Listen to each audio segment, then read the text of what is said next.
Ceste, ki so varne za otroke, so varne za vse. Smo pri osnovni šoli Janeza Puharja center, kjer smo preuredili poti okoli šole v bolj varne, pešcem in kolesarjem varne poti.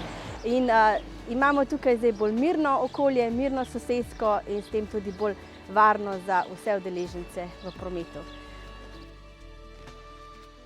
Varen prihod v šolo je nekaj, kar je fino, da skupnost, tukaj Mestna občina Kranj, zagotovi šoli, hkrati pa aktiven prihod v šolo omogoča otroku, da se že na poti v šolo prevetri možgane, da ima več kisika v možganih, da bo potem tudi lažje v šoli delal.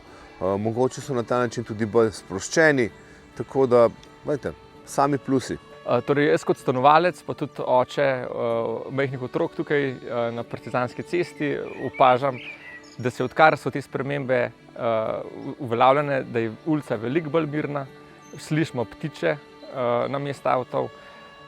Tako da smo veseli, no? Tudi vsak dan, ko gremo v vrtec, smo brezskrbni, s kolesom hodimo.